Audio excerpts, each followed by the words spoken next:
Իրանի շուրջ ստեղծված պատերազմական իրավիճակի ֆոնին Հայաստանում վերջին շաբաթվա մեջ որոշ ապրանքների թանկացում է նկատվում։ Չնայած դեռ մարտ ամսվա գնաճի տվյալներն ամփոփված չեն, բայց քաղաքացիներն արդեն խոսում են վերջին օրերին ապրանքների թանկացումից։ Դե ամեն ինչն էլ թանկան, մակատնամթերքն է թանկացել, նորմալ պաների տեսականիներն են թանկացել։ Ինչքան չեմ կարող ասեմ, բայց թանկացել է բոլոր ապրանքները 5 դրամով 10, 30 եւ այլն։ Իսկ կոնկրետ միրգ, բանջարեղեն։ Ամեն ինչ, որ մտնեք կզգաք։ Իհարկե մի 100 դրամ, 150 դրամ բոլոր ապրանքների վրա զգալի տարբերություն կա արդեն։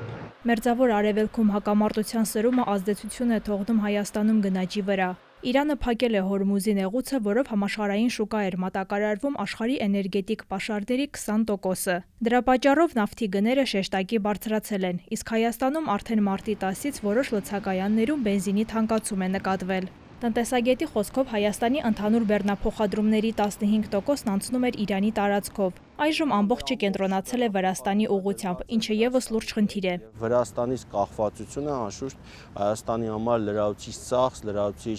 աշխատանք է պահանջում։ Մեր բեռնափոխադրողները ստիպված են իրենց լոգիստիկ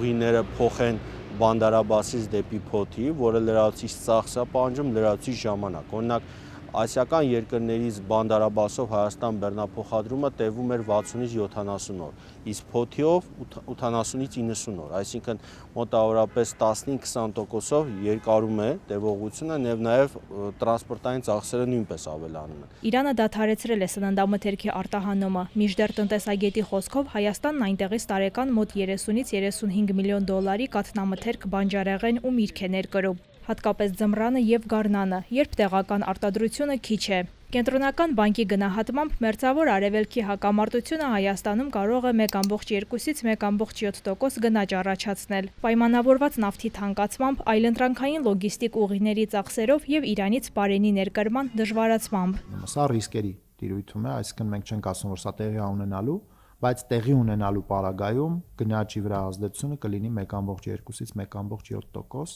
Մեր գնահատմամբ հակամարտությունը, որը որ կա միջին արևելքում էս պայդրությամբ, ինքը ավելացնում է ստագֆլյացիոն ռիսկերը, այսինքն մի կողմից ավելացնում է տնտեսության դանդաղման ռիսկերը,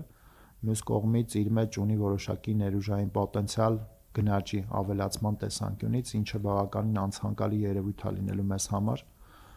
որովհետև եթե համաշխարհային տնտեսությունում նկատվելու է տնտեսական ակտիվության անկում, դա անդառնալիորեն ազդելու է Հայաստանի ներսում տնտեսական աճի եւ տնտեսական զարգացումների վրա։ Չնայած Իրանի հետ Հայաստանի արտաքին առևտրաշրջանառությունը փոքր բասնաբաժին ունի ընդհանուրի մեջ 3,6%, սակայն այն կայուն աճ էր գրանցում։ 2025-ի արդյունքներով Հայաստանի եւ Իրանի միջև առևտրաշրջանառությունը կազմել է ավելի քան 768 միլիոն դոլար, նախորդ տարվա համեմատ արձանագրելով 4,2% աճ։ Ներկրման հիմնական ապրանքներն են երկաթե ձողեր, բնական ու հեղուկ գազ, նավթամթերք, շինանյութ, ինչպես նաև կաթնամթերք ու մրգեր։ Հայաստանը ստանում է նաև հումք որոշ ապրանքների արտադրության համար։ Էկոնոմիկայի նախարարը մարտի 18-ին ասաց, որ կան գնաճային ռիսկեր, եւ եթե Իրանի դեմ հակամարտությունը երկար տևի, Հայաստանի տնտեսության վրա դա երկարաժամկետ վատ ազդեցություն կունենա։